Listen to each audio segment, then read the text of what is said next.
Hello guys, good morning. I hope তোমরা সবাই ভালো আছো, আমিও ভালো আছি।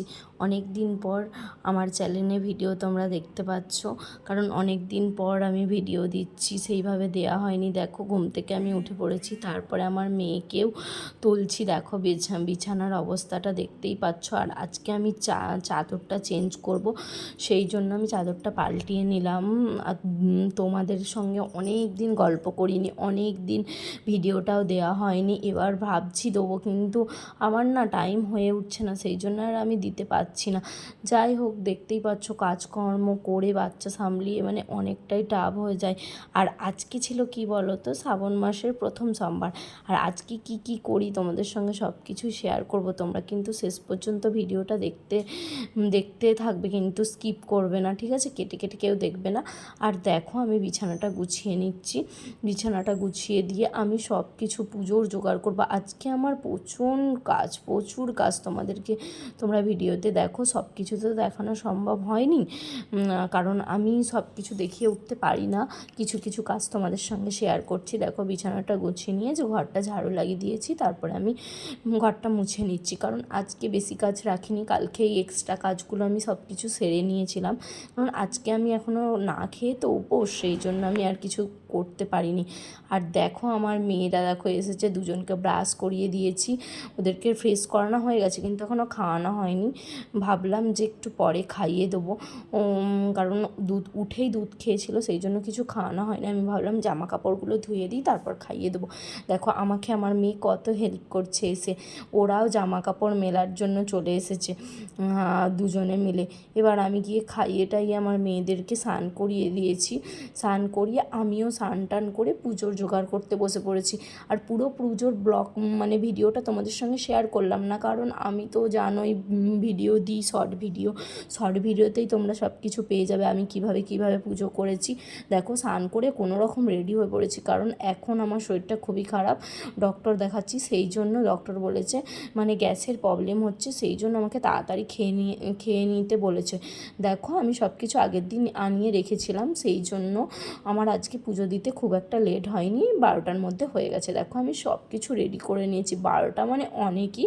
পুজো কমপ্লিট হয়ে গেছে 11:30টার মধ্যে। দেখো, আমি পুজোও কমপ্লিট করেছি। কে কেমনভাবে পুজো করো আমাকে একটু কমেন্ট করে জানাবে। আমার ভক্তি থেকে, আমার মন থেকে আমি এটাই পুজো করেছি।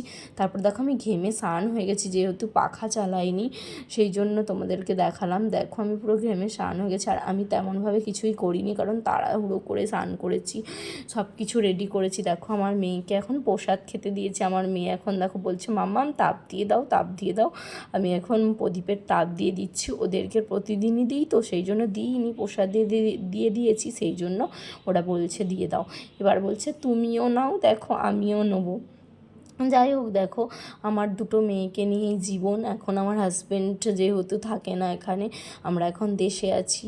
কবে যাব জানি না, ভগবান যদি চাই যাব, আর ভগবান যদি না যাই দিল্লি যাব না। যাই হোক, দেখো, অবস্থা হচ্ছে, আমার মেয়েদেরও ঘর করছে। ওরা খুব জানি না কেন আমি পুজো করি বলে, ওরা আমাকে যতক্ষণ পুজো করি ততক্ষণ কন্টিনিউ বসে থাকবে, কারণ ওরা জানি না কেন। আর দেখো, আমি সেজেগুজে চলে এসেছি, কেন বলো তো, আমি ভিডিও বানাচ্ছিলাম। তোমরা ভাববে যে দিদিভাই হয়তো সন্ধেবেলা একদম চলে এলো সেজেগুজে। আমি অনেকটা টাইমের পরই তোমাদের সঙ্গে দেখা করলাম। দেখো, পুরো সন্ধেবেলা আমি এখন ডালিয়া বানাবো, কারণ যেহেতু আজকে আমি কিছুই খাইনি, আজকে সাবু খেয়েছিলাম আর ফল খেয়েছিলাম, সেই জন্য কিছুই খাওয়া হয়নি। এবার ভাবলাম রাত্রে তো আর সাবু আর খেতে ভালো লাগছে না, কতবার খাবো, সেই জন্য ডালিয়া বানিয়ে নিচ্ছি। আর দেখো, সব সবজিগুলো কেটে নিচ্ছি, আমিও খেয়ে নেবো, আমার মেয়েও খেয়ে নেবে, সেই জন্য আমি বানিয়ে নিচ্ছি। দেখো, জিরে দিলাম, লঙ্কা দিলাম, কারণ সেইভাবে লঙ্কা দিচ্ছি না মেয়ে খাবে বলে। আর তোমরা কে কে বার করেছো শ্রাবণ মাসের সোমবার আমাকে কিন্তু জানাতে ভুলো না, আমাকে কিন্তু তোমরা জানিও। আর আমি 4টে সোমবারই করার ইচ্ছা আছে, দেখা যাক কী হয়। এই প্রথম সোমবার তো করতেই হয়, আর লাস্টেরটা করতেই হয়, যদি ঠাকুর সাথ দেয় আমি 4টেই করব। দেখো, আমি ডালিয়াটা করে নিচ্ছি, তোমরা কিভাবে ডালিয়া করো আমাকে বলবে। আমি তো আজকে কিছুই দিইনি, কারণ পেঁয়াজ টেঁয়াজ কিছুই দিইনি, নর্মালভাবে করলাম, যেহেতু আমার বার। আর আমি কানের টানের খুলে ফেলেছি, এবার আমি আমার মেয়েকেও খাইয়ে দেবো, আর আমিও খেয়ে নেবো। দেখো, কত ভোলাতে হয় একটা বাচ্চার পেছনে, কত একটা মাকে মানে কি বলবো, যাদের বাচ্চা থাকে তারাই একমাত্র জানে, বিশেষ করে যমজ বাচ্চা থাকলে আমার তো যমজ মেয়ে, সেই জন্য আরও আমার টাইম কোথা থেকে চলে যায়। আমার সব কিছুর দিক থেকেই ওদেরকে নিয়েই জীবন, জানি না কি হবে। ওরা যবে না বড় হবে আমি একটু মানে ভিডিও তোমাদেরকে লেট করেই দেবো। আর যদি ভিডিওটা কোথাও একটু ভালো লাগে কিন্তু তোমরা লাইক করে দেবেন, চ্যানেলটাকে সাবস্ক্রাইব করে দেবেন। আর হচ্ছে কি যে আমার পাশে থেকো সবাই, এইটুকুটাই তোমাদেরকে বলার ছিল। সবাই ভালো থেকো, বাই, গুড নাইট।